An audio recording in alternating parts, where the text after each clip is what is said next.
Kevin mengangguk dan mulai memeriksa Delisa. Nathan duduk di samping ranjang, memegang tangan istrinya sambil menatap wajah pucat Delisa.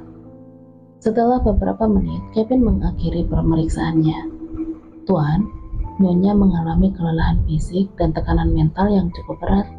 Selain itu, dia juga kekurangan nutrisi dan perlu istirahat yang cukup.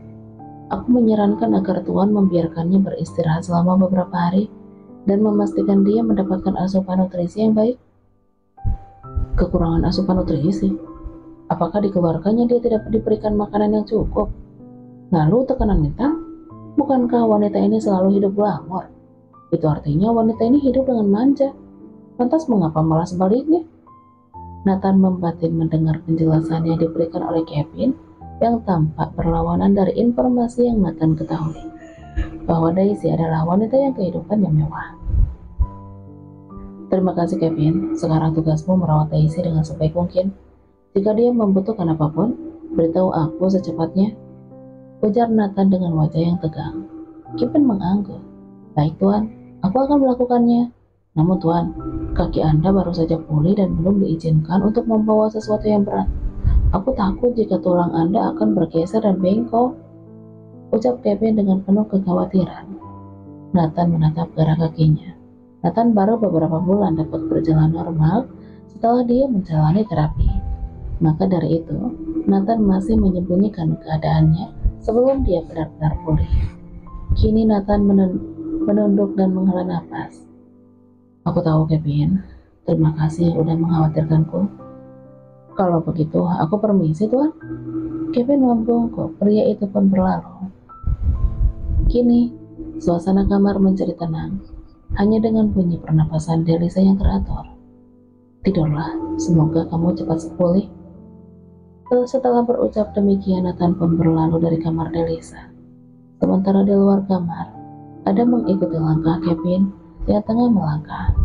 Kevin merasa risih saat Adam melakukan hal demikian. Adam, untuk apa kamu mengikutiku? Seperti aku indukmu saja, tanya Kevin ketus. Kevin, apakah ini awal untuk Tuan membuka hatinya pada wanita? Tanya Adam dengan iris mata penuh harap. Mana aku tahu, kamu tanya saja sendiri. Jawabannya ada pada Tuan Nathan. Kita hanya bisa menonton dan menjaga hubungan mereka, jawab Kevin mencoba mengalihkan pertanyaan tersebut. Oh, itu benar. Adam mengangguk dengan wajah serius. Tetapi dari cara Tuan memperlakukan Nyonya, sepertinya Tuan mulai peduli. Aku tidak pernah melihatnya begitu kepada siapapun sebelumnya. Aku pun memperhatikan itu, kata Kevin, mengakui adanya perubahan dalam sikapnya Nathan. Tapi kita tidak bisa memastikan apapun sekarang. Semua tergantung pada Tuan dan Nyonya. Kita hanya bisa berdoa agar mereka bahagia bersama. Ya, kamu benar. Adam mengangguk. Semoga mereka mempunyai bayi. Aku tidak sabar melihat Tuan bermesraan dengan Nyonya seperti Darjin, CEO dingin yang jatuh cinta. Bukankah itu sungguh manis? Ucap Adam. Contoh, adegan jatuh, tangkap, lalu pandang-pandangan. Sweetie sekali. Au. Adam menangkup kedua pipinya yang memerah sambil membayangkan bagaimana Nathan bersikap seperti apa yang dia bayangkan. Kevin menatap orang tua itu dengan wajah yang begitu geli. Stop Adam, lihatlah wajahmu itu, sungguh menjijikan, ujar Kevin. Sudah, aku ingin membuat makanan sesuai takaran gizi untuk Nyonya, sambung Kevin lalu melangkah. Adam tersenyum lebar, mengabaikan komentar Kevin tentang wajahnya yang menjijikan. Baiklah keponakanku yang terkasih, buatlah makanan yang sempurna untuk Nyonya dan pastikan dia segera pulih. Kalau begitu, aku akan mengurus pekerjaan yang lain, sahut Adam dengan semangat tinggi. Kevin melambaikan tangan, mengejek Adam yang berlalu dengan langkah kontai. Dia masuk ke dapur, memikirkan menu apa yang cocok untuk membantu memulihkan kondisi Delisa. Mungkin sup ayam dengan sayuran dan nasi merah akan baik untuk memulai, gumamnya. Sementara itu Nathan kembali ke ruang kerjanya, merenungkan situasi yang baru aja terjadi. Baginya, melihat Delisa dalam keadaan lemah, membuat hatinya berdebar kencang. Apa aku mulai jatuh hati kepada dia? tanyanya dalam hati. Nathan mencoba mengalihkan perasaannya dengan mengerjakan berkas-berkas yang menumpuk di meja kerjanya. Namun pikirannya terus kembali ke Delisa. Tidak, ini tidak benar. Ingat, Nathan, pernikahan ini hanya batu loncatan untuk masuk ke keluarga Ravenscroft. Jadi, Daisy hanyalah umpan. Kamu tidak boleh menaruh hatimu kepada keluarga Alexander Force, apalagi anak kedua dari keluarga itu. Karena Daisy adalah wanita yang tidak baik. Mungkin saat ini Daisy sedang berpura-pura menjadi wanita yang polos dan lugu. Nathan bergumam sambil mencoba menepis pikirannya dari Delisa. Hentikan, tolong, aku minta ampun. Di ruang bawah tanah itu, Carol menjerit kesakitan saat tubuhnya tergantung dengan kedua tangannya dibelenggu oleh rantai besi, dan satu algojo memberikan pecutan tubuh Carol menggunakan cambuk berduri. Kakak kedua, kamu bermain terlalu kasar. Jika kakak kedua ingin menyingkirkan si cacat itu, kakak seharusnya bermain halus dan cerdik. Sayang sekali kamu malah tergoda dengan Megan.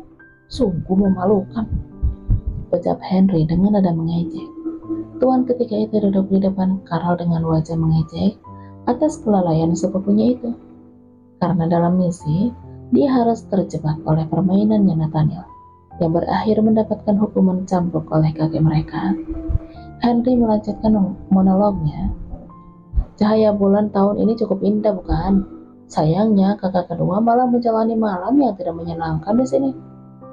Carol menatap Henry dengan penuh amarah, namun ia tidak mampu mengeluarkan suara lagi. Tubuhnya yang lemah membuatnya tidak mampu melawan. Henry bangkit dari kursinya dan berjalan mendekati Carol yang tergantung lemah. Aku menyarankan lupakan rencanamu yang bodoh itu. Aku pikir sebaiknya kamu fokus untuk menyembuhkan luka-lukamu dan belajar bagaimana menjadi pion yang lebih baik untuk keluarga kita, ucap Henry sambil menepuk wajah Carol dengan keras. Carol menahan sakit yang menyayat tubuhnya, tetapi ia tahu bahwa Henry benar. Dalam waktu ini, dia harus belajar pelajaran yang diterima. Nathaniel, aku akan membuat hidupmu hancur, gumam Carol dalam hati penuh dendam. Kemudian Henry mendekati salah satu algojo dan memberikan perintah. Cukup untuk hari ini, lepaskan dia dan bawalah ke kamarnya untuk beristirahat. Di tempat lain, Nathan duduk di kursi roda sambil membaca buku dan duduk di pinggir ranjang Delisa. Sesekali, Nathan melirik ke arah Delisa, berharap jika wanita itu membuka matanya. Namun tidak ada tanda-tanda dari Delisa untuk membuka mata.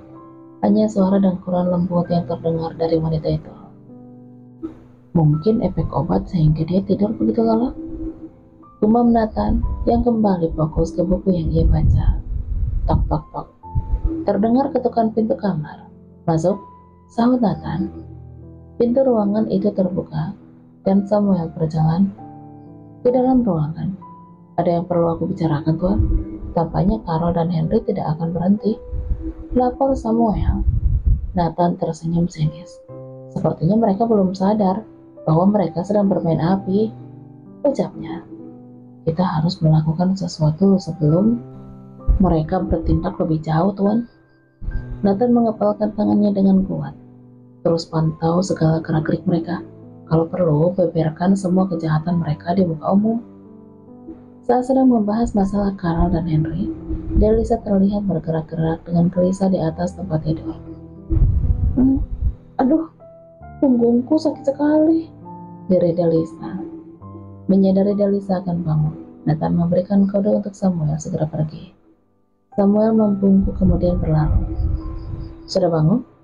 Tanya Nathan dengan nada yang mencoba menyembunyikan rasa leganya. Delisa merintih sebentar sebelum membuka matanya perlahan. Dia terkejut melihat Nathan ada di sampingnya, duduk di kursi roda. Nathan, apa yang kamu lakukan di sini? Tanya Delisa lemah.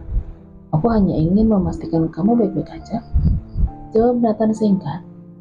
Delisa ingin bangkit, tapi tubuhnya terasa begitu lelah. Apa yang terjadi kepadaku? Mengapa aku merasa begitu lemah? Nathan menutup bukunya dan meletakkan buku tersebut di meja Naka samping ranjang. Kamu terkena pukulan karena ingin menjadi pahlawan untukku. Apa kamu ini benar-benar tolol, Daisy? Ucap Nathan dengan wajah datar. Delisa terdiam, mencoba meraup puing kejadian yang dialami. Oh iya, tadi di kediaman kakek, aku hanya melakukan karena refleks, karena kamu udah banyak membantuku, dan gara-gara aku gelangmu hilang. Delisa merasa menyesal. Lupakan, aku akan mengganti gelang yang baru untukmu, ucap Nathan. Pria itu kemudian menatap dekat wajah Delisa. Apakah keluarga Alexander Forrest begitu miskin dan kejam? Hah? Hingga kamu mengalami kelelahan fisik dan tekanan mental yang cukup berat, ditambah dengan kekurangan nutrisi. Apakah keluarga Alexander Forrest memintamu membuat rel kereta api hingga kamu kelelahan? Tanya Nathan penuh selidih. Delisa menggaruk kepalanya. Kenapa menyakitku banyak sekali? Apakah aku benar-benar sangat menyedihkan? Tapi aku merasa baik-baik aja kok. Delisa membatin. Masalah kesehatan aku tidak tahu, sungguh. Aku benar-benar tidak tahu, jawab Delisa. Buka bajumu, titah Nathan dengan suara tegas. Delisa sontak menjelangkan kedua tangannya di dada. Untuk apa? Aku belum siap, ucap Delisa yang tampak syok dengan permintaan Nathan.